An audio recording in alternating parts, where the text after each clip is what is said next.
An emotional story and narrative storytelling of compassion, betrayal, and the choice that changes everything ***. The woman's eyes were what stopped Clarissa Fisher mid-step. Not the filthy clothes. Not the two wailing infants clutched against a skeletal frame. Not even the desperate hand reaching out from the shadows of the parking garage. It was the eyes, hollow, haunted, and somehow familiar in a way that made Clarissa's skin prickle with warning. "Please," the woman rasped, her voice barely human. "My babies. They haven't eaten in 3 days. Please." Hey there, beautiful souls. Before we dive deeper into what's about to become the most emotionally devastating story I've shared with you, I need to know, where in the world are you watching from? Drop your city or country in the comments, because I love seeing how far these stories reach. And how are you doing today? Really, I want to know. Quick question. Have you hit that subscribe button yet? Because if you haven't, do it right now. This story is going to take you on a journey you won't believe, and you absolutely cannot miss what happens. Trust me on this. Now, let's get back to the moment that changed everything. Clarissa's driver, Vincent, had already opened her car door. "Ma'am, we should go. Security will handle. Wait." Clarissa stepped closer to the woman huddled against the concrete pillar, and the smell hit her. Unwashed bodies, sour milk, desperation. The babies couldn't have been more than 8 months old. Identical twins, both boys, their cries weak from hunger. Something twisted in Clarissa's chest. She knew that sound. Had heard it in her nightmares for 15 years. When did they last eat? Clarissa knelt despite Vincent's protests, her $1,000 suit touching the filthy garage floor. The woman's head lolled. She was barely conscious. I tried to feed them, but I have no milk. No money. No." Her words dissolved into sobs. Clarissa looked at the babies. Really looked. Their skin hung loose over tiny bones. Their eyes were sunken. These children were dying. "Vincent, get the car. We're taking them home." "Mrs. Fisher, your husband said no more charity cases brought to the house. I don't remember asking for Richard's permission." Clarissa's voice turned to ice. Get the car.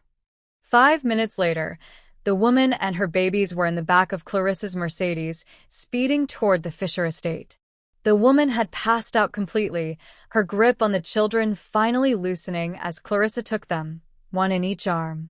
That's when she noticed it. The baby on her left had a birthmark on his neck. Distinctive, shaped like a crescent moon. Richard had the exact same birthmark. Clarissa's blood turned cold, but she pushed the thought away. Coincidence. Millions of people had birthmarks. It didn't mean it couldn't mean. The baby's eyes fluttered open and Clarissa forgot how to breathe. Richard's eyes. Unmistakably. That unusual shade of amber-green that she'd fallen in love with 20 years ago. "No," she whispered. No, no, no.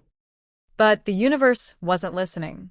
Because when the second baby opened his eyes, Clarissa saw the same thing. The same color. The same shape. The same slight upward tilt at the corners that Richard's mother had. That Richard had that. "Ma'am?" Vincent's voice came from the front seat. "Are you all right? You're very pale." Clarissa couldn't answer. Her mind was fracturing, splintering into 1,000 what-ifs and impossibilities. This woman. These babies. In her car. On the way to her home. The home she shared with Richard Fisher, her husband of 20 years. Billionaire real estate mogul. Philanthropist.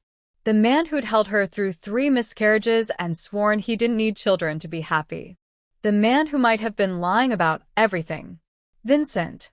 Clarissa's voice came out strangled. "Did you recognize this woman? Has she ever been to the house before?" A pause. Too long. I'm not certain, ma'am." That's not an answer. "Mrs. Fisher, I think this is a conversation you should have with. Tell me the truth, Vincent. Right now. Or you're fired." Another pause. Then, quietly. "There was a woman. About 2 years ago. She came to the house several times when you were traveling. Mr. Fisher said she was a business consultant. I never saw her face clearly, but that single word contained universes of betrayal. Clarissa looked down at the babies in her arms, then at the unconscious woman slumped against the leather seat. Really looked at her now, past the filth and starvation. Late 30s. Dark hair, like Clarissa's. Similar bone structure. Similar build. Or what the build would be if the woman wasn't half dead from starvation. Richard had a type, and he'd apparently replaced Clarissa with a younger, more fertile version. The mansion gates opened, the car gliding up the long driveway. Clarissa's hands were shaking so badly she almost dropped one of the babies. What am I doing? She thought wildly. I'm bringing my husband's mistress into my home. I'm holding his illegitimate children. I should throw them out. Leave them at a hospital. Call the police. But then the baby in her left arm, the one with Richard's birthmark, made a soft, desperate sound. Not quite a cry. Something worse. The sound of a child too weak to even properly cry. Clarissa had heard that sound before. 15 years ago, when her premature daughter had lived for exactly 47 minutes before slipping away. She'd named her Hope. And these babies, Richard's babies, born to another woman while Clarissa's womb stayed silent and empty, these babies were dying too. The choice should have been simple. Turn the car around. Dump them at a hospital.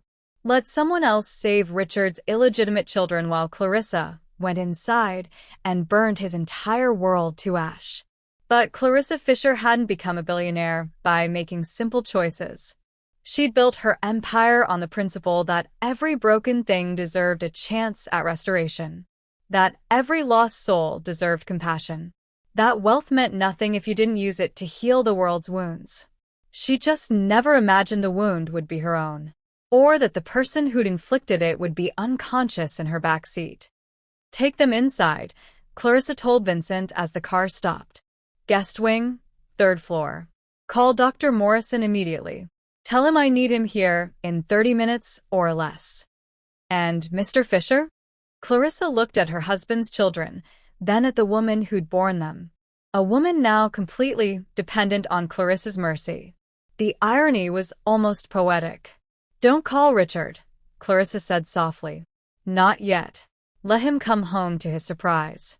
As Vincent carried the woman inside and Clarissa followed with the babies, one thought echoed through her mind. I saved them. I brought them here. I offered them sanctuary. What happens when I discover the whole truth? She was about to find out. And nothing, not her billions, not her business empire, not 20 years of marriage, could prepare her for what came next. What would you do in Clarissa's position? Would you save them or turn away? Have you ever helped someone only to discover they were connected to your deepest pain? Drop your thoughts below. I want to hear from you. Dr. Harrison Morrison arrived in 23 minutes, his medical bag in hand and questions already forming on his lips. He'd been the Fisher family physician for 12 years, had held Clarissa's hand through every devastating miscarriage, had watched her bury her grief in work and philanthropy. He'd also delivered enough wealthy family secrets to know when not to ask questions.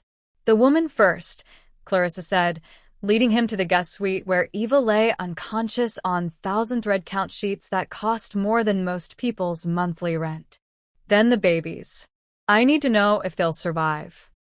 Harrison examined Eva with clinical efficiency, his expression growing darker with each discovery. Severe malnutrition, dehydration, infected C-section scar, looks like it was never properly treated. She's had these babies for months without adequate medical care. He looked up at Clarissa. How did you find her? Parking garage. Downtown. She was begging. Clarissa stood at the window, her arms wrapped around herself. The babies are severely malnourished, but treatable. I'll set up for nutrition, run tests, but Clarissa? Harrison approached her carefully. These children need more than emergency intervention. They need ongoing care, monitoring, and their mother needs weeks, maybe months of recovery. Are you prepared for that? Am I prepared to save my husband's illegitimate children? Just do what needs to be done, Harrison. Send the bill to my personal account, not the household one. Harrison's eyebrows rose, but he didn't comment. He'd learned long ago that Clarissa Fisher's instructions were to be followed without question. Over the next 2 hours, the guest suite transformed into a makeshift hospital. For drips, monitors, medication. Clarissa watched it all from the doorway, her mind spinning through 20 years of marriage, searching for signs she'd missed. The late nights Richard claimed were business meetings. The conferences that took him away for weekends. The way he'd stopped touching her after the third miscarriage, claiming he didn't want to put her through that again. How long had Eva been in the picture? Had she been there during Clarissa's last pregnancy? Had Richard been consoling himself with another woman while Clarissa's body expelled their child? Mrs. Fisher? Maria, the housekeeper, appeared at her elbow. Mr. Fisher just called. He'll be home in an hour. Should I prepare dinner for 2 or 3? Clarissa said coldly. We have a guest. Maria's eyes widened as she glimpsed the medical equipment, the unconscious woman, the 2 babies now sleeping in a hastily assembled crib. Ma'am is everything. That will be all, Maria. And Maria? Not a word to anyone about our guest. Understood. Of course, ma'am. Clarissa had built her fortune from nothing. The daughter of a seamstress and a factory worker, she'd put herself through business school, working 3 jobs, sleeping 4 hours a night, driven by a hunger that came from knowing what it meant to have nothing. She'd launched her first tech startup at 25 with money borrowed from loan sharks. 5 years later, she'd sold it for $40 million. By 35, her investment portfolio had made her one of the youngest female billionaires in the country. She'd met Richard at a charity gala when she was 38, already wealthy, already successful, already convinced she'd never marry. Richard Fisher had been 42, handsome and charming, with old money and older values. He'd pursued her relentlessly, claiming he didn't care about her wealth or her age or the fact that she'd already been told by multiple doctors that pregnancy would be challenging. I don't need children, he told her on their wedding day, his hands cupping her face. I just need you. You're enough, Clarissa. You've always been enough. Lies. All of it. Pretty lies wrapped in prettier promises. Because if she'd been enough, he wouldn't have needed Eva. And if he'd truly not needed children, he wouldn't have planted his seed in someone else's womb. Clarissa walked to her private study, the one room in the mansion that was entirely hers, and poured herself 3 fingers of scotch despite the fact that it was barely 4 in the afternoon. Her phone buzzed. A text from Richard. * closing the Bennett deal. Home by 7. Love you. * love you. 2 words that used to make her heart flutter. Now they tasted like ash. Clarissa pulled up her security footage, something Richard didn't know she had access to. State-of-the-art cameras covering every entrance to the estate. She scrolled back. 2 years. 18 months. 12 months. There.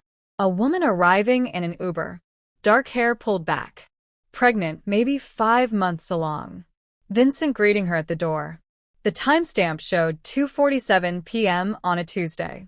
Clarissa had been in Singapore that week, negotiating a merger. The woman stayed for 3 hours. Clarissa scrolled forward. Another visit.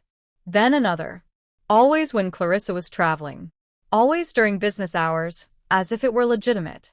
The last visit was dated 9 months ago. The woman was heavily pregnant, her belly prominent even in the grainy footage. She never came back after that. Because she was too pregnant to hide it anymore, Clarissa realized. Or because Richard cut her off once the babies were born, another sip of scotch. The burn felt appropriate. Her empire was worth $3.2 billion. She sat on the boards of 6 major corporations. She'd been featured on the cover of Forbes 3 times. Presidents asked for her advice. Her word could make or break careers. But she couldn't make her own husband faithful. Couldn't make her own womb work. Couldn't. A soft knock interrupted her spiral. Harrison appeared in the doorway. She's awake, he said quietly. And asking for her babies. Eva looked like a different person cleaned up, or rather, she looked exactly like what she was. A younger, more fragile version of Clarissa herself. The same dark hair, though Eva's was longer. The same high cheekbones. The same slim build, now skeletal from starvation, but still recognizable. Richard definitely had a type. Eva sat propped against pillows, and four in her arm, her eyes wide and terrified as she took in her surroundings. When Clarissa entered the room, those eyes went wider still. You, Eva whispered. Oh God, you're her. You're Clarissa Fisher. And you are. Clarissa's voice was ice. Nobody. I'm nobody. Please, where are my babies? Are they? Panic rose in her voice. Are they alive? Despite everything, Clarissa felt a twinge of empathy. She'd worn that same expression of maternal terror. They're alive, being treated in the next room. The doctor says they'll recover with proper care. Eva's entire body sagged with relief. Tears streamed down her face. Thank you. Thank you. I thought they were going to die. I couldn't feed them. Couldn't get help. Couldn't. She looked around the opulent room, confusion replacing relief. Why am I here? In your house. I found you in a parking garage. You were unconscious, clutching two starving infants. Clarissa settled into the chair across from the bed, her posture perfect, her expression unreadable. I brought you here because those babies needed immediate medical intervention. And because I have resources most hospitals don't. I don't understand. You don't know me. Why would you? Don't I? Clarissa leaned forward slightly. Know you, I mean, because you look awfully familiar. And those babies. She let the sentence hang. Eva went pale. Actually pale, which was impressive given how white she already was. I don't know what you. Don't lie to me. Clarissa's voice remained soft, but there was steel underneath. I've had access to the best liars in the world. Senators. CEOs. Hedge fund managers. You're not even in their league. So, let's try this again. Who are you? A long silence. Eva's hands twisted in the expensive sheets. My name is Eva Corleone, she finally whispered. And 2 years ago, I made the worst mistake of my life. Did that mistake involve my husband? Eva's tears came harder now. I didn't know. When I met him, he said he told me he was divorced, that his wife had left him years ago. He was charming and kind, and I was so stupid. When did you find out the truth? When I was 4 months pregnant. I saw a picture of you two together at some gala. Saw the way he looked at you. Eva's voice cracked. I confronted him. He said you had an arrangement, that you knew about me and didn't care, that your marriage was just for business. Clarissa laughed, a short, bitter sound. And you believed him? I wanted to. God help me. I wanted to believe I wasn't destroying someone's life, that I wasn't the other woman. Eva looked directly at Clarissa now. But deep down, I knew. I knew, and I didn't walk away. So whatever you're going to do to me, call the police, throw me out, press charges, I deserve it. I deserve all of it. Clarissa studied the woman in the bed. 20 years ago, she might have been Eva, young, naive, desperately wanting to believe that a wealthy, handsome man's attention meant something real. When did Richard cut you off? Clarissa asked. Eva flinched. How did you? I'm not stupid, Eva. You're here, starving in a parking garage with 2 babies. That doesn't happen if the father is providing support. When did he abandon you? When the babies were 2 months old. He came to my apartment, the one he'd been paying for, and said it was over. That you'd found out and given him an ultimatum. That he chose you. Eva's hands clenched. He left $5,000 on the table and walked out. Never came back. Never called. I tried to reach him, but his numbers were all disconnected. I went to his office, but security threw me out. And the money? Lasted 3 months. I tried to find work, but I had 2 infants and no childcare. I asked my family for help, but they disowned me when I got pregnant by a married man. I sold everything I owned. When the eviction notice came, her voice broke completely. I didn't know what else to do. I tried shelters, but they were full. I slept in my car until it got repossessed. Then we were on the streets and I wanted to die. I wanted us all to die so the suffering would stop. Clarissa stood, walked to the window. Outside, her estate stretched for acres. Manicured gardens, a tennis court, the pool that was never used. Wealth that could feed 1,000 families. And her husband had let his own children starve. The babies, Clarissa said without turning around. They look like him. I know. Everyone says so. They have his eyes, his birthmark. The crescent moon on the neck. Silence. You knew, Eva breathed. You knew they were his the moment you saw them. And you still brought us here. Why? That was the question, wasn't it? Clarissa turned to face Eva. 15 years ago, I gave birth to a daughter. She was premature, barely 2 pounds. She lived for 47 minutes. The words came out flat, emotionless from years of practice. I held her while she died. I felt her take her last breath. And I would have given everything, my entire fortune, my life, anything, for one more minute with her. Eva was crying silently now. Those babies in the next room are innocent, Clarissa continued. They didn't choose their father. They didn't choose to be born from an affair. They're just 2 children who deserve to live. And her voice finally cracked. I couldn't let them die. Even knowing what they represent. Even knowing their existence destroys everything I thought my marriage was. I'm so sorry, Eva whispered. For everything. For the affair, for the lies, don't. Clarissa held up a hand. Don't apologize. Not yet. Because sorry doesn't fix this. Sorry doesn't change what you did or what Richard did, or what I'm going to have to decide. What are you going to decide?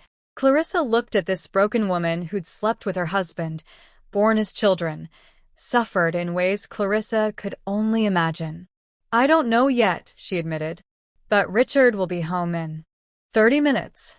And then, Eva Corleone, you're going to tell him exactly how you ended up in my guest room. He'll deny everything. Let him try. Clarissa's smile was cold. I didn't become a billionaire by being easy to lie to. And Richard is about to learn that the wife he's been taking for granted is the most dangerous enemy he's ever made. She walked to the door, then paused. Your babies will be fine, Eva.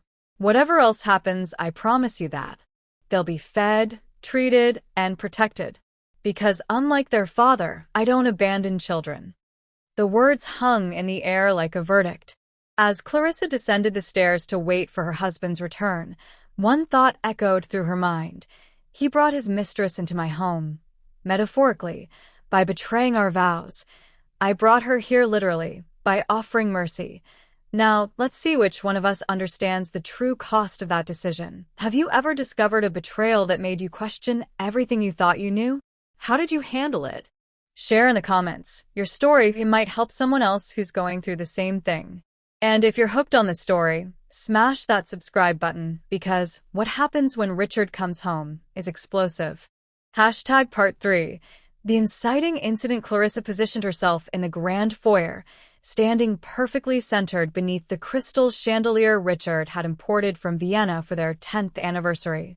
She changed into a fitted black dress, armor disguised as elegance, and her 3-carat diamond wedding ring caught the light with every slight movement of her hand. She wanted to look exactly like what she was, a woman in complete control.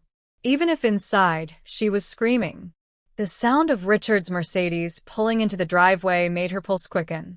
She heard his door close, his footsteps on the stone walkway, the familiar jingle of his keys. 20 years of marriage meant she could identify him by sound alone, could predict his movements, his moods, his lies. Had she always known he was capable of this? Or had she been as blind as Eva? The door opened. Richard stepped inside, his tailored suit immaculate, his phone pressed to his ear. Tell Bennett we'll need those documents signed by Friday or the deal's off. No, I don't care if his lawyer is on vacation. That's his problem, not. He looked up, saw Clarissa waiting, and his expression softened into the smile that had once made her heart race. I'll call you back. He pocketed the phone, crossed to her, leaned in for their customary greeting kiss. Clarissa turned her head slightly, so his lips caught her cheek instead of her mouth. Richard pulled back, frowning. Bad day. You could say that. Clarissa's voice was perfectly modulated. We need to talk. In your study. Now. Something flickered across his face. Wariness, maybe. Or guilt that he'd become expert at hiding. Can it wait? I need to shower, change, and… No, Richard. It can't wait. Unless you'd prefer to have this conversation in front of the entire household staff. Now he looked genuinely concerned. Richard Fisher prided himself on maintaining appearances. The idea of a scene, of servants gossiping. Of course, he said smoothly. Lead the way. Clarissa walked to his study. Dark wood, leather furniture, walls lined with first editions he'd never read. The domain where Richard made his deals and counted his victories. Today, it would be the site of his reckoning. She closed the door behind them, locked it. Richard's eyebrows rose. Clarissa, you're starting to worry me. What's going on? How was your day, Richard? Close any good deals.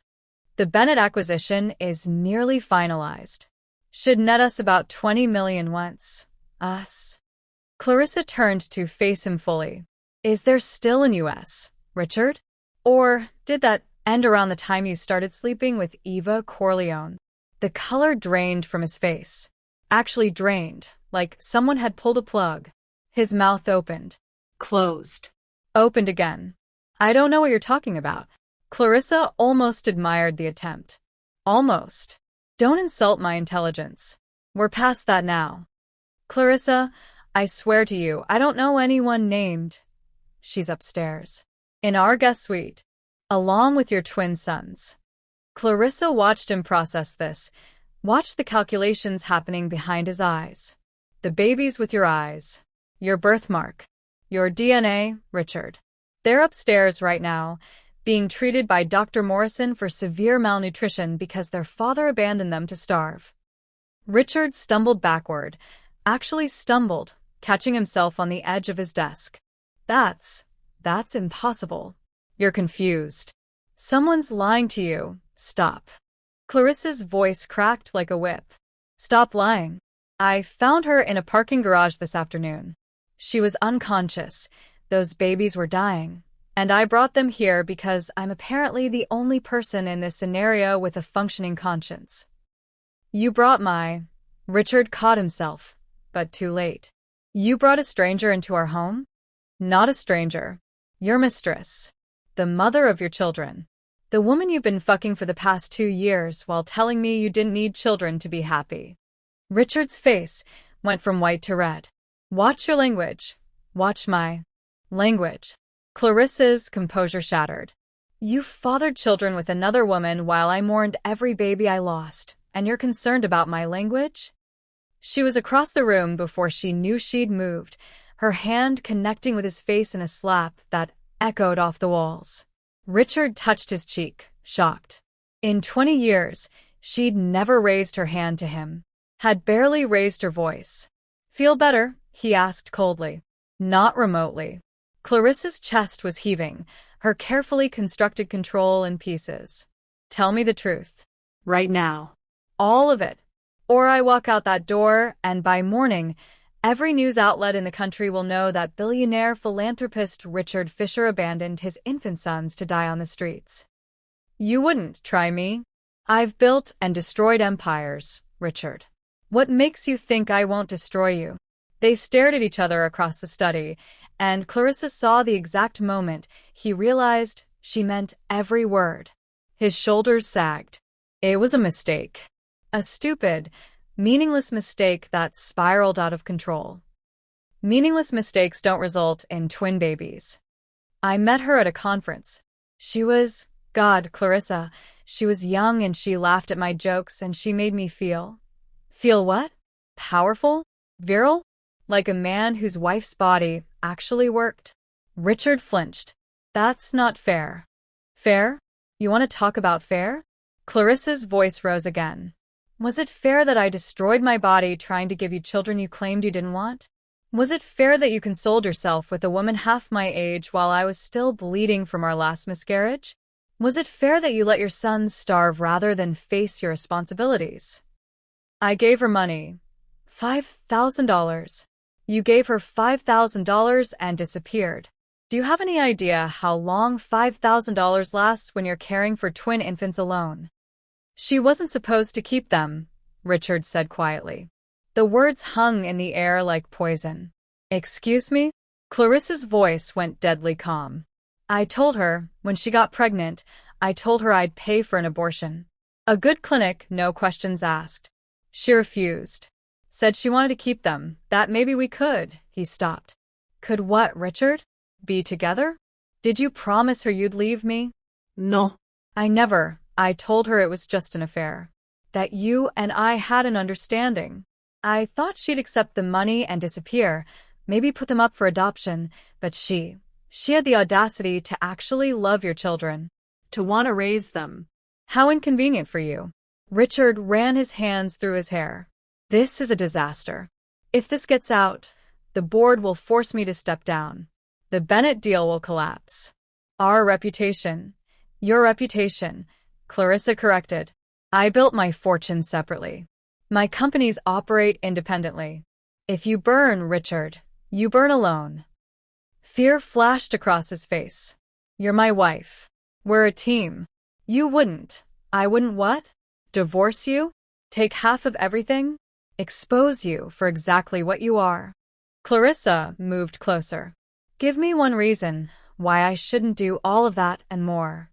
Because you love me. The simplicity of it was almost insulting. I loved who I thought you were, Clarissa said softly. That man died the moment you touched her. Clarissa, please. Richard's voice cracked. It was a mistake. A terrible, stupid mistake. But we can survive this. We've survived everything else. We survived my grief. My pain. My body failing us over and over while you played supportive husband and then ran to her bed for comfort. Clarissa's laugh was brittle. Did you ever actually want children with me, Richard? Or was I just the respectable wife while you kept your options open? That's not. I did want. He stopped, something crumbling in his expression. I don't know anymore. I don't know what I wanted except that I felt powerless watching you hurt and I couldn't fix it. Eva made me feel powerful again. So you did what powerful men always do. You found someone weaker to control. She wasn't weak. She was currently starving in a parking garage with your children. Yes, Richard. Very strong position she's in. Richard sank into his chair, his head in his hands. What do you want from me? An apology? Money? I'll give you whatever you want. Just, we can't let this destroy everything we've built. Everything you've built on the foundation of my money and my connections. Clarissa remained standing, looking down at him. I started with nothing, Richard. I can start over again. Can you? Silence. Here's what's going to happen, Clarissa continued. Eva and the babies are staying here until they're healthy enough to leave. You'll fund a full medical workup, ongoing care, and anything else they need. And you, she pointed at him, you don't go near them. You don't speak to them. You don't even acknowledge their existence until I decide what I'm going to do with all of you. You can't just, I can. I will. This is my house, Richard. Or, did you forget? The deed is in my name. So is the account that pays for everything, the staff, the cars, the lifestyle you've become accustomed to. Cross me right now, and I'll freeze every asset you think you control. Richard's eyes widened. He'd been so comfortable in their marriage he'd forgotten the financial realities. Clarissa was worth 3 times what he was. And her lawyers were better. You're really going to throw away 20 years over this? You threw away 20 years the moment you unzipped your pants for another woman. I'm just deciding whether to bury the corpse or try to resurrect it. Clarissa walked to the door, unlocked it. Don't come upstairs. Don't try to see her. And don't you dare try to spin this like you're the victim. What are you going to tell people? Nothing. Yet. But Richard? She paused in the doorway. Start praying that Eva and I don't compare notes too closely. Because something tells me there are more lies you haven't told. And when I find them, because I will find them, your little affair will be the least of your problems. She left him there, collapsed in his chair, his perfect life crumbling around him. Clarissa made it to her private suite before the shaking started. She locked the door, walked to the bathroom, and vomited into the toilet, expensive wine and bile and the remnants of a life she'd thought was solid. 20 years. 20 years of marriage, of partnership, of believing she knew the man she'd woken up beside every morning. All of it a lie. Her phone buzzed. A text from her CFO. * board meeting moved to Thursday. Bennett deal paperwork ready for review. Need your signature. * business. Empire. The things that never betrayed her. Clarissa splashed water on her face, reapplied her lipstick, and studied herself in the mirror. The same face that had graced magazine covers. The same eyes that intimidated boardrooms full of men. But beneath the surface, something had changed. Hardened. She'd been soft with Richard. Had let love make her vulnerable. Had believed in partnership and forever. Never again. Another text, this time from Harrison. * Eva's asking to see you. Says it's important. Should I tell her you're unavailable? * Clarissa stared at the message. The smart thing would be to maintain distance. Let the help handle Eva while Clarissa figured out her next move. But Clarissa had never been just smart. She'd been brave, relentless, willing to face uncomfortable truths head-on. Tell her I'll be there in 10 minutes, she typed back. Because whatever Eva had to say, Clarissa needed to hear it. Needed to understand exactly what Richard had done, who he'd hurt, how deep the betrayal went. Knowledge was power. And power was the only thing Clarissa had left to hold on to. When she entered Eva's room 10 minutes later, the younger woman was sitting up, looking marginally more human with more fluids and color returning to her cheeks. You wanted to see me? Clarissa asked, her tone neutral. Eva nodded, her hands twisting in the sheets. I heard you. Downstairs. The yelling. You confronted him. Yes. What did he say? That you were a mistake. That he told you to abort the babies. That you refusing was inconvenient. Clarissa watched Eva's face crumple. But you already knew that, didn't you? Knew that he never wanted them. I knew.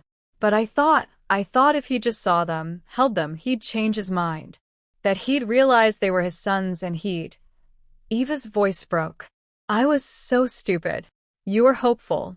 There's a difference. Clarissa surprised herself with the gentleness in her tone. What did you want to tell me, Eva? Eva took a shaky breath. There's something you should know. About Richard and me. About how we really met. Clarissa felt ice in her veins. He said it was a conference. That's what he told me to say if anyone asked. But it wasn't a conference. Eva looked up, her eyes haunted. He hired me, Mrs. Fisher. Through an escort service. God, I'm so ashamed. I was working as a high-end escort to pay for my mother's cancer treatments. Richard was a client. And when I got pregnant, he said he'd take care of everything if I just kept quiet. The room spun. An escort. Clarissa repeated flatly. You were a prostitute. Yes. Eva's shame was palpable. I know what that makes me. I know you must hate me even more now. I don't hate you more, Eva. Because the person I hate is my husband, who apparently has been paying for sex while pretending to be a faithful spouse. Clarissa's laugh was hollow. Did he pay you? For the affair, I mean after the first time? At first, yes. Then he said we didn't need the transactional arrangement anymore, that it had become real. That he had feelings for me. Eva wiped her eyes. I was so desperate to believe someone could love me for more than my body that I fell for every lie. Clarissa sat down heavily. How many times? How many times did he hire you before the affair started? 6. Over 4 months. Always the same hotel. Always the same arrangement. Eva's voice was barely a whisper. I'm so sorry, Mrs. Fisher. I know sorry isn't enough, but I'm so... Stop apologizing and start talking. I need to know everything. Every lie, every payment, every moment.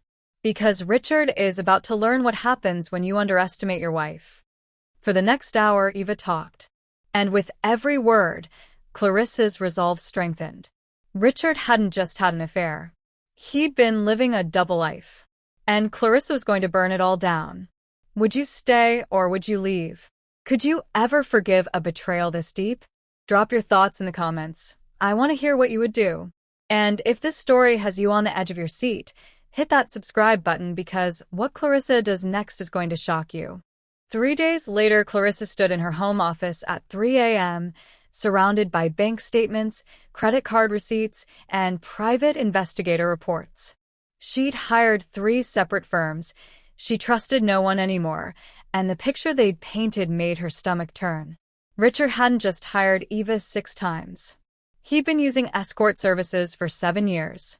Different women, different hotels. Thousands of dollars charged to credit cards Clarissa had never known existed. He'd been so careful, so methodical, hiding his trail behind shell corporations and cash withdrawals. But Clarissa had resources too, and fury made her thorough. Mrs. Fisher? Maria appeared in the doorway with tea. You should sleep. I'll sleep when I'm dead. Clarissa accepted the cup. How are our guests? The babies are gaining weight. Dr. Morrison says they're responding well to treatment. And Miss Eva, she asked if she could help with something. Said she can't stand lying in bed while you're being so kind. Kind. That's what they were calling it. Clarissa wasn't sure what her motivations were anymore. Compassion? Revenge? The simple refusal to let Richard's children suffer for his sins? Maybe all 3. Tell Eva to rest. She's still recovering. Clarissa turned back to her documents. And Maria? Has Mr. Fisher tried to go to the 3rd floor? 3 times. Vincent stopped him each time, as you instructed. Good. Let Richard feel powerless for once. Day 5, the babies were brought to Clarissa's sitting room for their afternoon feeding. She'd hired 2 nurses, bought every piece of equipment Harrison recommended, and found herself drawn to these children in ways that terrified her. They looked like Richard, but they also looked like possibility. Eva appeared in the doorway, hesitant. May I come in? Clarissa gestured to the chair across from her. They'd fallen into an uneasy routine, civil conversation, careful boundaries, neither addressing the elephant in the room. That Eva had slept with Clarissa's husband. That Clarissa was now keeping Eva's children alive. They're beautiful, Eva said softly, watching the nurse feed one of the twins. I never thought when they were starving, I thought I'd never see them healthy. Children are resilient. Clarissa's voice was neutral. With proper care, they'll thrive. Because of you. Eva's eyes filled. You saved them. You saved me. And I destroyed your marriage. How can you even look at me? Clarissa set down her tea carefully. Do you want the truth, Eva? Please. I look at you, and I see what I could have been. Young, desperate, willing to believe a powerful man's lies because the alternative was too painful. Clarissa met her eyes. I look at you, and I see a victim. Not the villain Richard wants both of us to believe you are. I'm not a victim. I made choices. You made choices with incomplete information. Richard lied to you about being divorced. He paid you for sex and then convinced you it was love. He promised to take care of you and abandoned you the moment you became inconvenient. Clarissa's voice hardened. Yes, you made choices. But he's the one with all the power in this equation. Don't let him convince you otherwise. Eva was crying now. Why are you being kind to me? You should hate me. I did. For about 48 hours, I hated you so much I could barely breathe. Clarissa stood, walked to the window. But then I realized something. You're not my enemy, Eva. You're his victim. Just like I am. What are you going to do? About the marriage, I mean? I'm going to destroy him. Clarissa said it calmly, like discussing the weather. Methodically, completely. By the time I'm done, Richard Fisher will have nothing left but the realization that he threw away the only person who ever truly had his back. And us? The babies and me? Clarissa turned to look at the twins, small, innocent, growing stronger every day. That depends. What do you want, Eva? Really want, not what you think you should want. Eva was quiet for a long moment. I want my sons to be safe. To have opportunities one never had. To never know hunger or fear or wondering if their mother can keep them alive. She looked up at Clarissa. But I don't expect you to provide that. You've already done more than. What if I wanted to? Clarissa interrupted. I don't understand. What if I set you up in an apartment, paid for your education, helped you get on your feet, made sure those babies had everything they needed, food, healthcare, opportunities? Clarissa watched Eva's face carefully. What would you say? I'd say you're either a saint or you're planning something. Clarissa smiled, a real smile for the first time in days. I'm definitely not a saint, but I am planning something. And it requires you to trust me. Can you do that? Eva studied her for a long moment. You're going to use us. Against Richard. I'm going to use the truth. Which includes you, yes. Clarissa didn't insult her by denying it. Richard lives in terror of scandal, of his reputation being damaged. Right now, he thinks he can control this situation. Make you disappear, pay me off, sweep it all under the rug. And you want to prove him wrong. I want him to understand that actions have consequences. That you can't treat people as disposable and expect them to simply vanish when you're done. Clarissa's voice turned fierce. But, Eva, I won't do this without your consent. If you want to take money and disappear, I'll help you. If you want to stay and fight, I'll help you with that too. Your choice. Eva looked at her sons, then back at Clarissa. What happens to them? In your plan? They get everything. Education, trust funds, opportunities.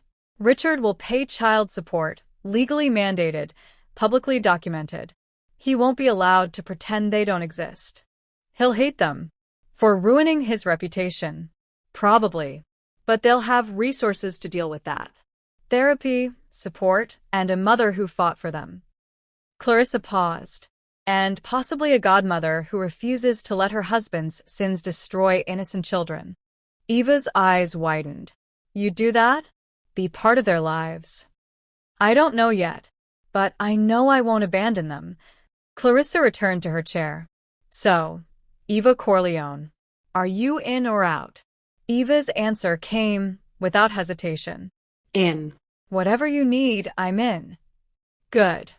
Clarissa pulled out her phone. Because tomorrow, Richard is meeting with his lawyers to discuss divorce terms. And he's about to discover that I've been several steps ahead of him this entire time.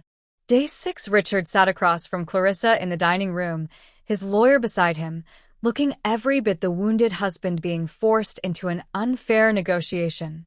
Clarissa, be reasonable, he started. Here are my terms, Clarissa interrupted, sliding a document across the table. Full custody acknowledgement of your sons. DNA test to be conducted immediately. Child support at the maximum legal percentage. And a written confession of your 7-year pattern of hiring escorts and committing adultery. Richard's lawyer grabbed the document. This is absurd. We'll never agree to. Oh, you will. Clarissa's smile was razor sharp. Because if you don't, every news outlet in the country gets this. She placed a flash drive on the table. Bank statements, hotel receipts, testimony from 19 different women you've paid for sex, and photos of your infant sons nearly dead from starvation because you abandoned them. Richard's face went purple. You're bluffing. Am I? Try me, Richard. See what happens when you call the bluff of a woman who has nothing left to lose. The room went silent. Richard's lawyer leaned over, whispered urgently in his ear. Finally, Richard looked up, defeat in his eyes. What do you want, Clarissa? Really? I want you to take responsibility. For once in your privileged life, I want you to face consequences. She leaned forward. Sign the papers, Richard. Or burn. Your choice. He signed. And Clarissa felt something shift inside her. Not quite victory, but close. The war had just begun. What would you do with that much power over someone who betrayed you? Mercy or revenge? Drop your thoughts below. And subscribe. Clarissa sat in Dr. Morrison's office, staring at the file he'd just placed in front of her. Her hands were shaking too badly to open it. I don't understand, she said quietly. You said you wanted to discuss Eva's medical records. Why am I here? Harrison looked uncomfortable, more uncomfortable than she'd ever seen him. Because in reviewing Eva's fertility history and comparing it to yours, I noticed something. Something that should have been caught years ago, but wasn't. What are you talking about? Clarissa, when was the last time you had a complete fertility workup? Independent of Richard's doctors? The question felt like a non sequitur. I don't know. 10 years ago? 12. After the third miscarriage, Richard insisted we use his family's specialists. He said they were the best. They were his family's doctors, Harrison interrupted gently. Paid by Richard. Reporting to Richard. Clarissa, did you ever see the actual lab results yourself? Or did Richard's doctors just tell you what they showed? Ice flooded Clarissa's veins. What are you saying? I'm saying that I ran some tests. Blood work, hormone panels. Things I should have done years ago, but didn't because I trusted the reports from Richard's specialists. Harrison opened the file, his expression grave. Clarissa, there's nothing wrong with your fertility. There never was. The room tilted. That's impossible. I had 3 miscarriages. The doctors said my uterus was. The doctors lied. Harrison's voice was firm. Your hormone levels are perfect. Your reproductive system is completely healthy. You could conceive naturally tomorrow if you wanted to. Clarissa couldn't breathe. But the miscarriages were likely caused by stress, perhaps some environmental factors, but not by any inherent defect in your body. Miscarriages are common, Clarissa. Devastating, but common. It doesn't mean you're infertile. Then why? The question died on her lips as understanding crashed over her. Richard. When did you start experiencing fertility issues? Harrison asked quietly. After we got married. We tried for 2 years. Nothing happened. So we saw specialists and... Clarissa's voice cracked. Harrison, what did he do to me? I can't prove anything without more investigation. But Clarissa, I found something else in your blood work. Traces of a medication that shouldn't be there. A contraceptive implant hormone, specifically. I don't have an implant. Not anymore. But you did. Recently removed, based on the residual hormone levels. I'd estimate it was taken out about 3 weeks ago.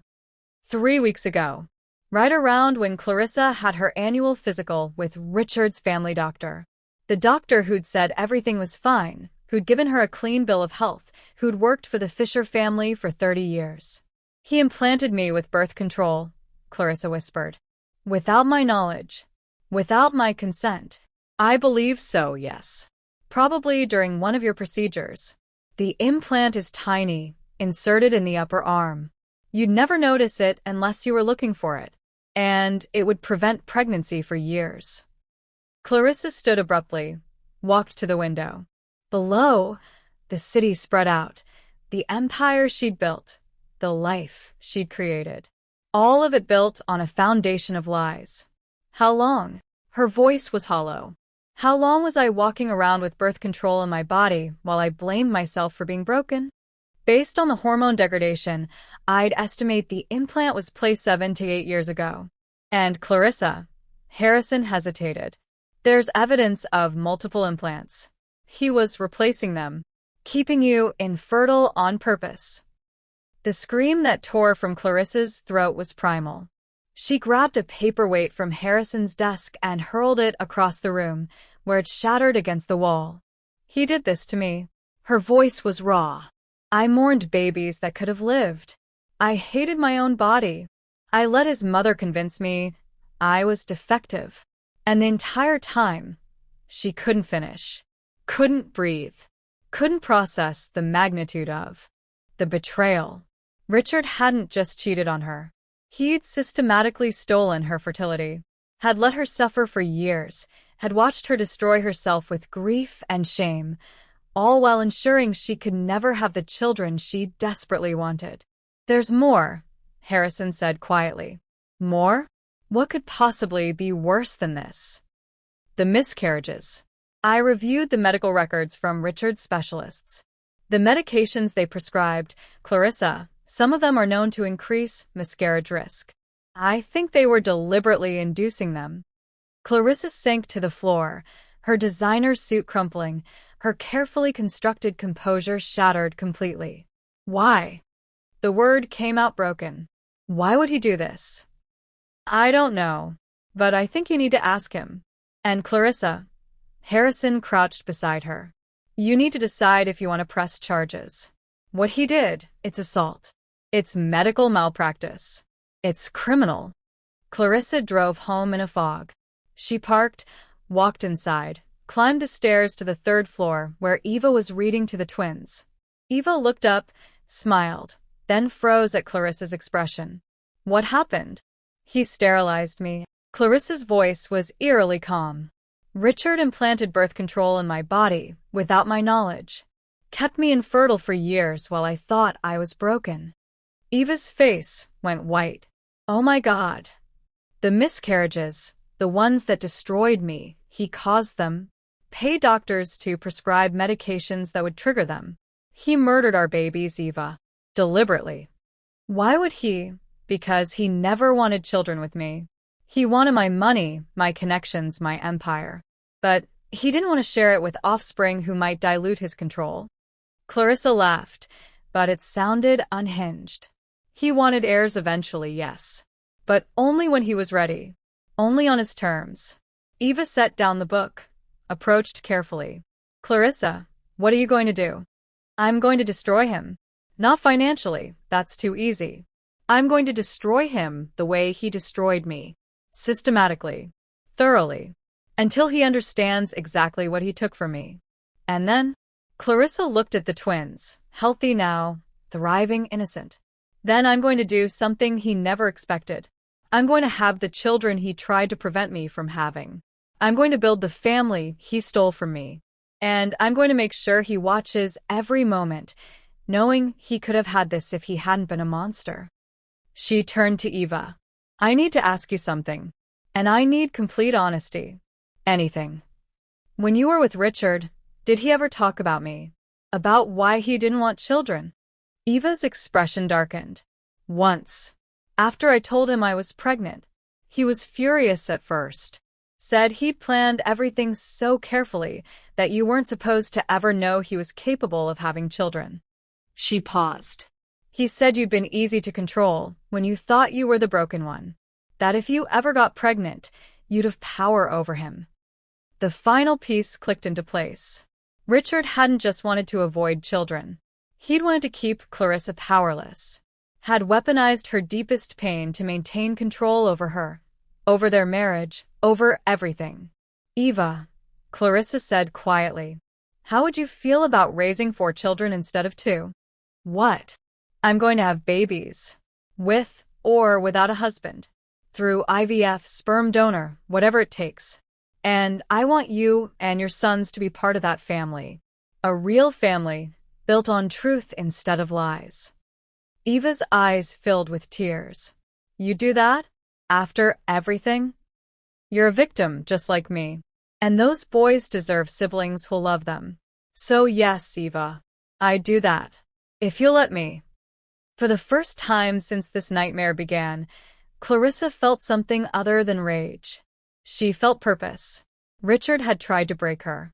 Instead, he'd just awakened something far more dangerous, a woman with unlimited resources, nothing left to lose, and a burning need for the kind of justice that couldn't be bought. If someone stole years of your life through deception, How would you make them pay? Share your thoughts. And subscribe because what Clarissa does next will leave you speechless. 3 days later, Clarissa woke to her bedroom door slamming open. 2 police officers stood in the doorway, Richard behind them looking simultaneously terrified and triumphant. "Clarissa Fisher, you need to come with us," the older officer said. What? "Why?" Clarissa sat up, her mind racing. "We have a warrant for your arrest. Kidnapping, extortion, and unlawful imprisonment." The world stopped. "That's insane. Who am I supposed to have kidnapped?" Richard stepped forward, his expression carefully arranged into concerned husband. "Eva Corleone and my sons. You've been holding them here against their will, threatening Eva if she tries to leave, using my children as leverage in our divorce." "That's a lie." Clarissa's voice rose. "Eva came here willingly. She was starving. I saved her. We have a signed statement from Miss Corleone saying otherwise," the officer interrupted, holding up papers. "Says you found out about the affair and brought her here under false pretenses, then refused to let her leave. That you threatened to take her children if she didn't cooperate with your revenge scheme against your husband." Clarissa felt ice flood her veins. "Let me talk to Eva. She'll tell you the truth. Miss Corleone and the children have already been removed from the premises for their safety. Now, ma'am, you can come willingly, or we can use handcuffs. Your choice." This was impossible. Eva wouldn't betray her. They'd formed a connection, built trust. But what did Clarissa really know about Eva? A desperate woman would say anything to protect her children. And if Richard had threatened her, offered her money, convinced her that Clarissa was dangerous. "I need to call my lawyer," Clarissa said, her voice remarkably steady despite the panic clawing at her chest. "You can call from the station. Let's go." Richard wouldn't meet her eyes as they let her out in handcuffs. But she saw the ghost of a smile on his lips. He'd outmaneuvered her. The police station was a nightmare of fluorescent lights and humiliation. Clarissa was processed, photographed, fingerprinted, treated like a criminal while her lawyer, Patricia Whitmore, worked frantically to arrange bail. "How did this happen?" Clarissa demanded when Patricia finally got her into a private room. "How did he turn this around on me?" "Richard's lawyers are good. They painted you as an unstable woman who discovered her husband's affair and snapped. They have Eva's statement, hospital records showing the children were malnourished when you took them, and witness testimony from your own staff that you ordered Richard to stay away from the 3rd floor." Patricia's expression was grim. "Clarissa, without Eva's cooperation, this looks really bad." Where is she? "Where did he take her and the babies?" "I don't know. Richard's lawyers won't say. They claim it's for her protection from you." Clarissa slammed her hand on the table. "This is insane. I saved those children's lives. I gave Eva shelter when she had nothing. I believe you, but we need proof. And right now, all the proof points the other way." Patricia leaned forward. "Clarissa, there's more. Richard's lawyers filed an emergency injunction. They're freezing your assets pending investigation into whether you used your wealth to coerce Eva. They're arguing you're a flight risk with unlimited resources." The room spun. "He can't do that. My money is mine. Joint accounts are frozen. Your personal accounts are under investigation. He's claiming you've been hiding money, planning to flee the country. It's all bullshit, but it'll take days, maybe weeks to unfreeze everything. And in the meantime, I'm powerless." Clarissa laughed bitterly. "He's doing to me exactly what he's always done. Taking away my power, making me dependent, controlling the narrative. We'll fight this. But Clarissa, you need to prepare yourself. Richard's going on television tonight. His PR team scheduled an interview with Channel 7. He's going to play the victim, the loving husband whose unstable wife kidnapped his children in a revenge plot. Can we stop it? Not without proof that he's lying. And our only proof is Eva, who's apparently decided to side with him." That night, Clarissa watched from Patricia's office as Richard appeared on television, looking appropriately devastated. I never wanted it to come to this, he told the interviewer, his voice breaking at precisely the right moments. I made mistakes in my marriage. I had an affair, and I'm not proud of that. But when Clarissa discovered my children, innocent babies, she didn't react with compassion.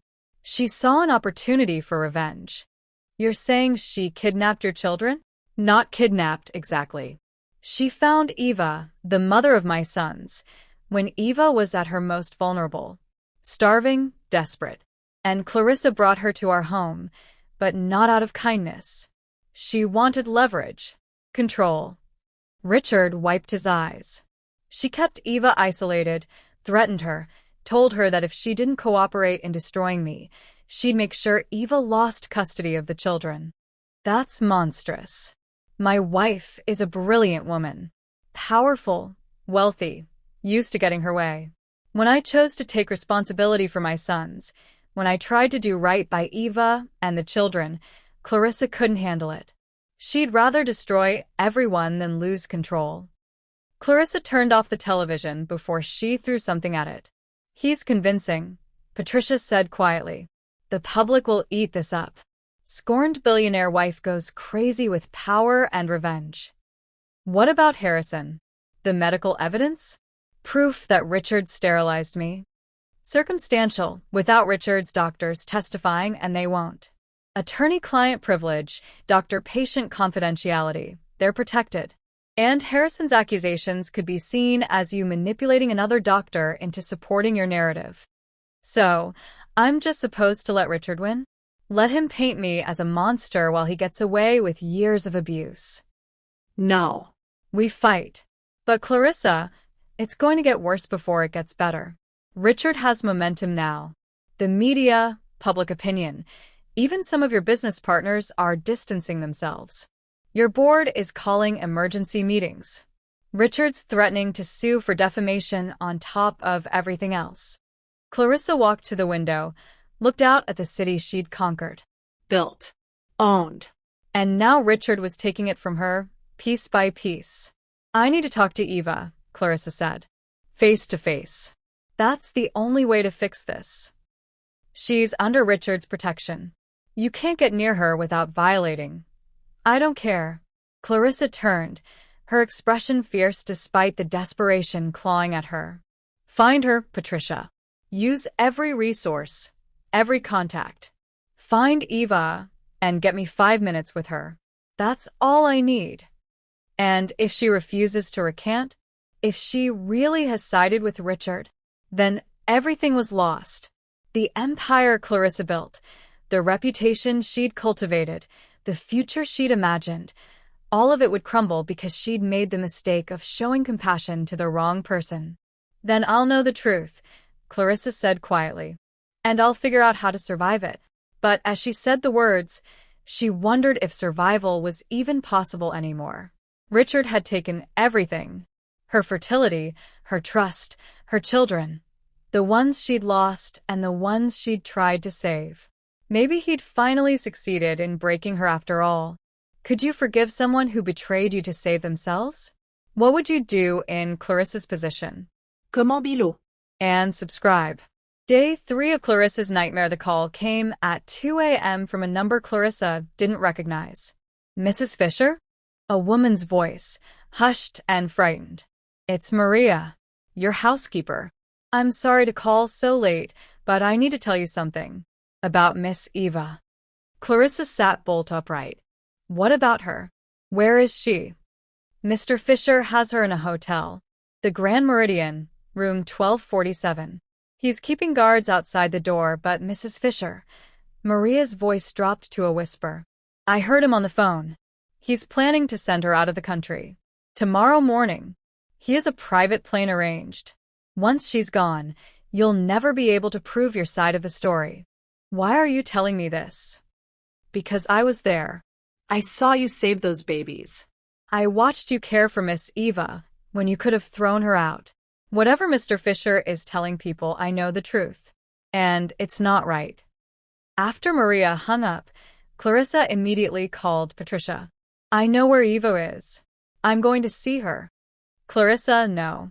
If you violate the restraining order, I don't care. Richard's sending her out of the country tomorrow. This is my only chance. Then let me come with you. As your lawyer, I can document everything, make sure. No. This has to be just me and Eva. Woman to woman. No lawyers, no games. Just truth. Patricia was silent for a long moment. If this goes wrong, you could go to prison. If I don't try, I've already lost everything that matters. The Grand Meridian's security was tight, but Clarissa had built her empire on creative problem-solving. She entered through the service entrance, dressed in borrowed housekeeping clothes, and took the service elevator to the 12th floor. 2 guards stood outside room 1247, exactly as Maria had said. Clarissa approached confidently, pushing a housekeeping cart. Evening shift. Here to turn down the bed. Rooms occupied. Come back later. I have orders to service all suites before 3 a.m. Management's orders. Clarissa kept her voice bored, disinterested. You want to call down and explain why this suite gets special treatment? The guards exchanged glances. One shrugged. Make it quick. Clarissa knocked, called out, housekeeping, and used the master key she'd lifted from the service cart. Eva sat on the bed, looking small and terrified. When she saw Clarissa, her eyes went wide. Don't scream, Clarissa said quietly, closing the door. Please. I just need 5 minutes. You shouldn't be here, Richard said. Richard's a liar. You know that, Eva. You know it better than anyone. Clarissa stayed by the door, giving Eva space. Why did you sign that statement? Why did you say I kidnapped you? Tears streamed down Eva's face. He came to me 3 days ago. Told me that if I didn't cooperate, he'd take the babies. He has lawyers, money, power. He said he'd prove I was an unfit mother, that I'd worked as an escort, that I'd endanger my children by keeping them instead of aborting them. He said I'd never see them again. And you believed him. What choice did I have? You were kind to me, but you're still his wife. You have your own battles to fight. I have to protect my sons, even if it means, her voice broke. Even if it means betraying the only person who's ever truly helped me. Clarissa moved slowly to the bed, sat down carefully. Eva, I need you to listen to me. Richard didn't just cheat on me. He sterilized me, implanted birth control in my body without my knowledge, and kept me infertile for years while I blamed myself for being broken. Eva's hand flew to her mouth. Oh my God. He paid doctors to induce my miscarriages. He murdered our babies before they had a chance to live. And he did it all so he could maintain control over me, over my money, over everything. Clarissa's voice was steady, but her hands shook. This man is a monster, Eva. And if you let him send you out of the country, if you let him control this narrative, he wins. Again. He gets to destroy both of us and walk away clean. But the babies, I have resources Richard doesn't know about. Offshore accounts, properties in my name only, lawyers in 3 countries. If you testify to the truth, the real truth about how you ended up on those streets, about Richard abandoning you, about me saving you, I can protect you and those children better than he ever could. He'll fight. Let him fight. I've been fighting my whole life, Eva. I built an empire from nothing. I survived poverty, sexism, 3 devastating miscarriages, and a husband who tortured me for sport. Richard Fisher doesn't scare me anymore. Clarissa took Eva's hand. But I can't do this without you. I need you to be brave. Can you do that? Eva looked at their joined hands, the billionaire and the former escort, 2 women destroyed by the same man's cruelty. What do you need me to do? Tell the truth. On camera, on record, in court. All of it. How you met Richard, what he promised, how he abandoned you, how I found you and helped you. Clarissa's grip tightened. Tell them that Richard Fisher is a liar who belongs in prison, not on television playing victim. He'll ruin me. The escort work, he'll try. But Eva, you're not alone anymore. You have me. And I promise you, I swear, on everything I've built, I will protect you and those babies, no matter what it costs. For a long moment, Eva just stared at her. Then slowly she nodded. Okay, I'll do it. I'll tell the truth. Clarissa pulled out her phone, called Patricia. Get here now. Grand Meridian, room 1247. Bring a camera crew and a notary. We're doing this tonight. Clarissa, are you sure? I've never been more sure of anything in my life. 4 hours later, Patricia arrived with a video crew, a notary, and 3 additional lawyers. Eva sat in front of the camera, her voice shaking but steady, and told everything. The escort service, Richard's lies, the pregnancy, and his demand for abortion, the abandonment, Clarissa's rescue, Richard's threats. All of it on record, notarized, undeniable. When it was done, Clarissa made one more call. Channel 7? This is Clarissa Fisher. I have a video you're going to want to see. Something that makes Richard's interview yesterday look like amateur hour. Interested? The news director was very interested. By 6 a.m., Eva's testimony was broadcasting on every major network. Social media exploded. The narrative Richard had carefully constructed crumbled in real time. Patricia's phone rang constantly. Business partners calling to apologize, board members pledging support, Richard's lawyers demanding the footage be pulled. It's too late, Patricia said, smiling for the first time in days. It's everywhere. They can't suppress this. Clarissa watched the news coverage, Eva beside her, both women exhausted but grimly satisfied. What happens now? Eva asked. Now Richard faces consequences. Real ones. Criminal charges for what he did to me. Civil suits for abandoning his children. Public disgrace. Clarissa looked at Eva. And you and I, we build something new. A family, maybe. Or just a partnership. 2 survivors refusing to let him win. Eva's phone rang. A blocked number. She answered on speaker. Richard's voice came through, shaking with rage. You stupid bitch. You have no idea what you've done. I'll destroy you. No, Richard, Clarissa interrupted calmly. You won't. Because I just filed criminal charges for assault, medical malpractice, and reproductive coercion. The FBI is currently raiding your office. And by tomorrow, every asset you think you control will be frozen. Silence. It's over, Clarissa continued. You lose. Finally, completely, you lose. She hung up. For the first time in weeks, Clarissa felt like she could breathe. The war wasn't over yet, but the tide had turned, and Clarissa was ready to finish this. Has anyone ever tried to silence you, only to make you speak louder? Share your story and subscribe. Part 8. Climactic resolution 6 months later. Superior Court. The courtroom was packed with reporters, cameras, and spectators who'd followed the Fisher scandal from the beginning.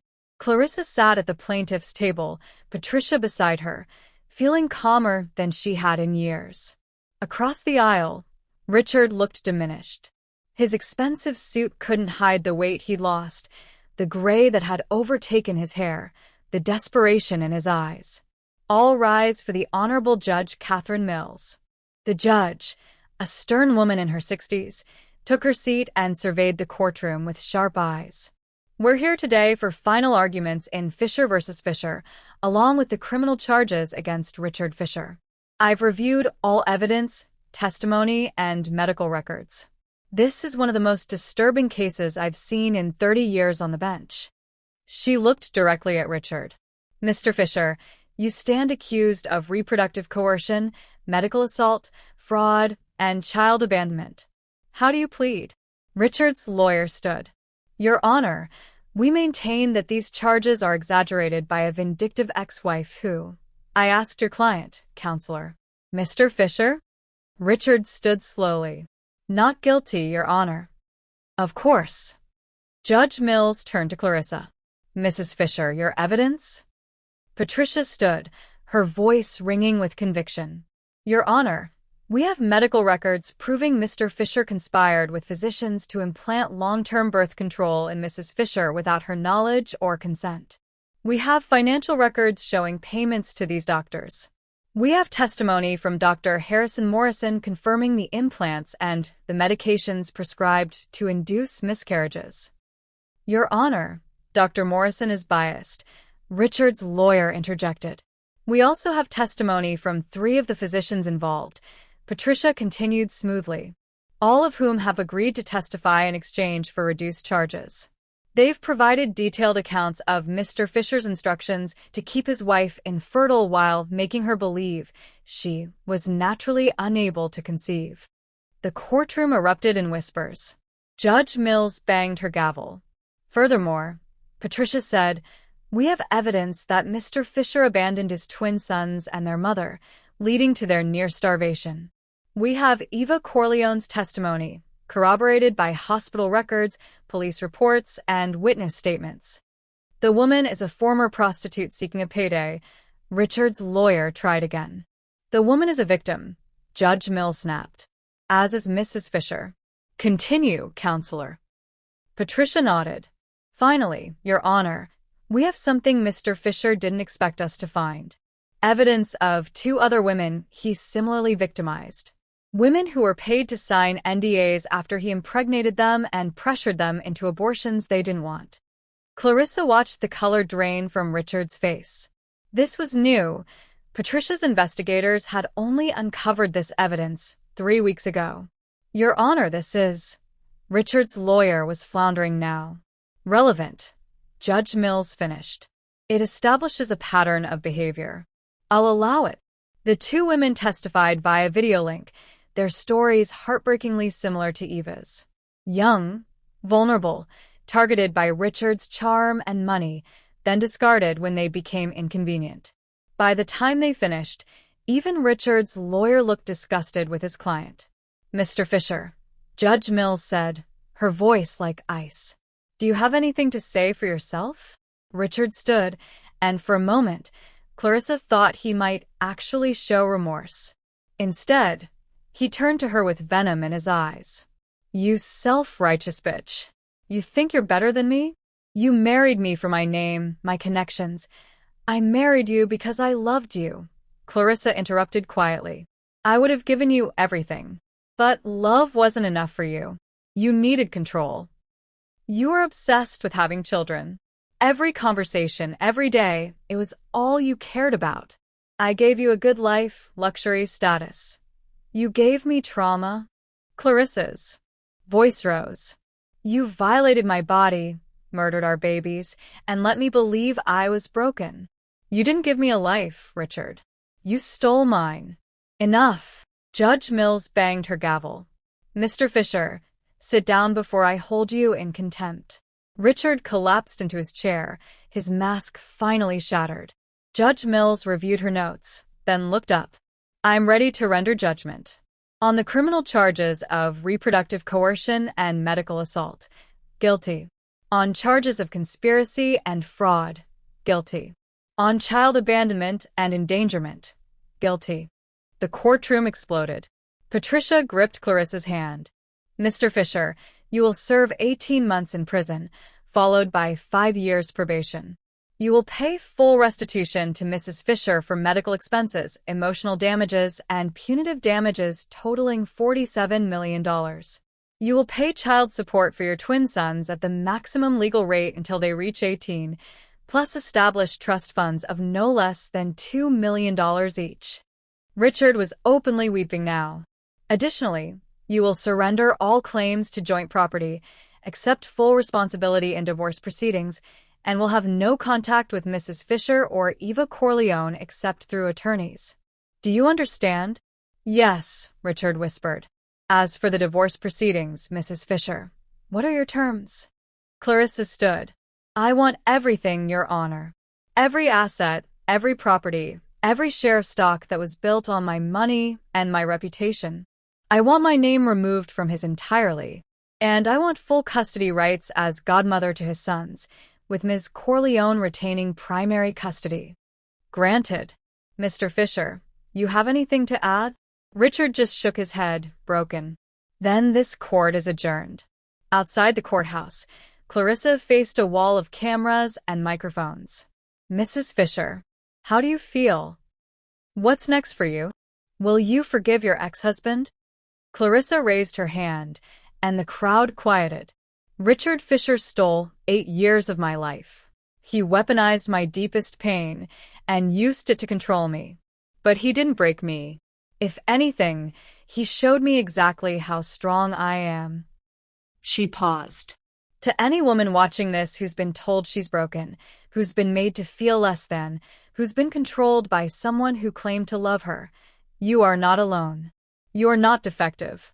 And you are powerful beyond measure. What about forgiveness? A reporter called out. Forgiveness is for people who earn it through genuine remorse and change. Richard has shown neither.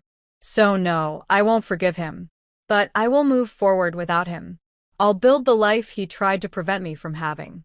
And I'll make sure his sons know they deserved better than a father who abandoned them.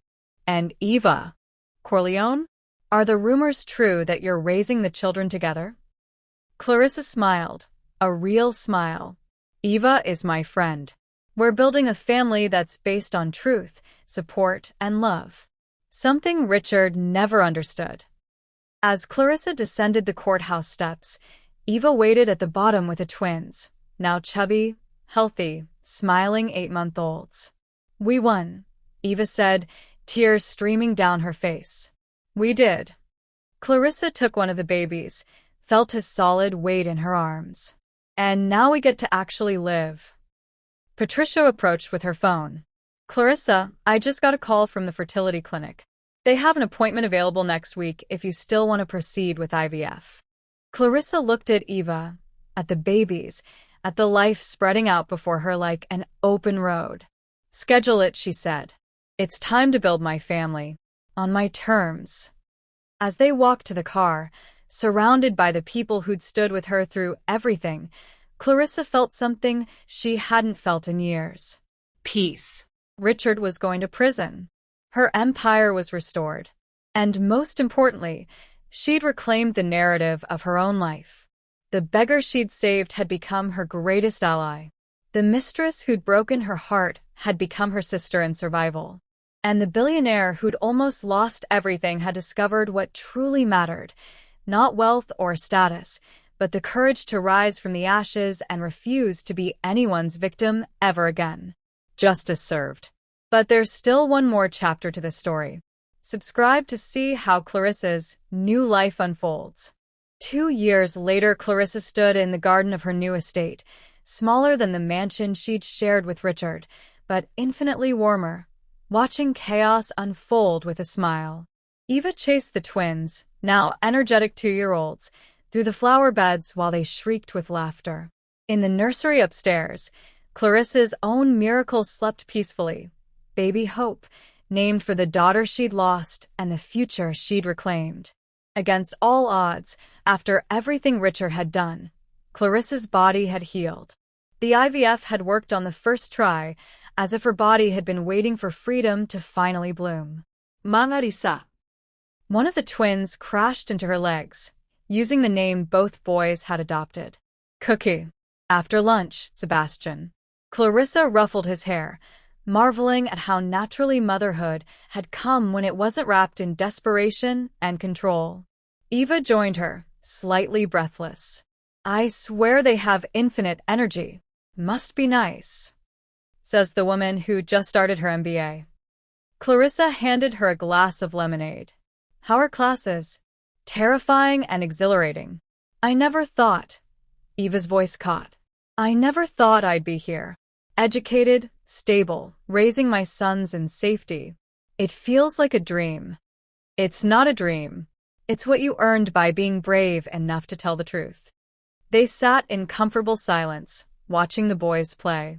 This strange family they'd built from betrayal and survival had become the most real thing in Clarissa's life. Her phone buzzed. A news alert. Richard Fisher released from prison. Former billionaire works AS, warehouse clerk. The photo showed a gaunt, aged Richard exiting the prison gates. No cameras, no fanfare. Just a broken man facing the consequences of his choices. Clarissa felt nothing. No satisfaction, no anger. Just indifference. Do you ever regret it? Eva asked quietly. Everything you gave up to expose him? I didn't give up anything real. I lost money I can rebuild, status I never needed, and a marriage that was always a lie. Clarissa looked at the life surrounding her, the children, the friend who'd become family, the empire she'd restructured on her own terms. What I gained was everything. Baby Hope's cry echoed through the monitor. Clarissa stood, then paused. Eva, thank you. For trusting me when you had every reason not to. For being brave. For showing me that sometimes the people who hurt us can lead us to exactly where we need to be. Eva's eyes filled with tears. Thank you for seeing me when I was invisible.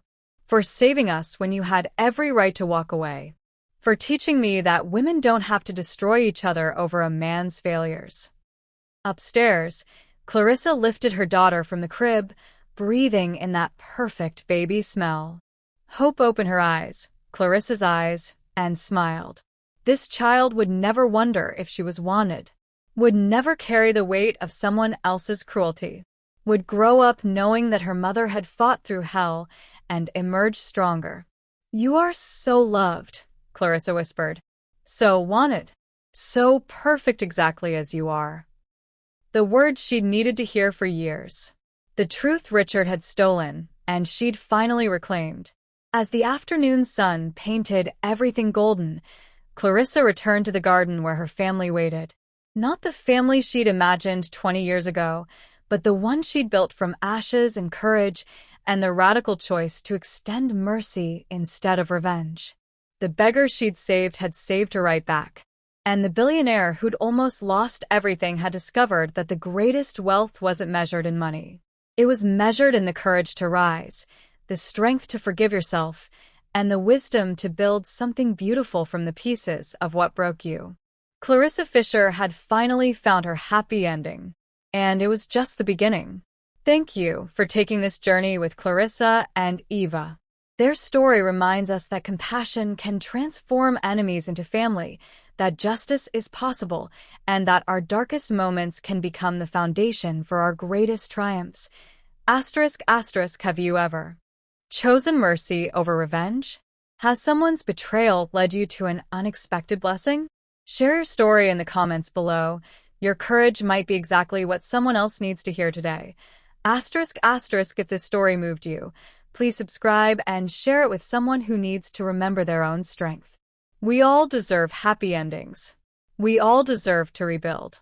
And we all deserve to know that broken things can become beautiful again. Until next time, remember, you are not what happened to you. You are what you choose to become.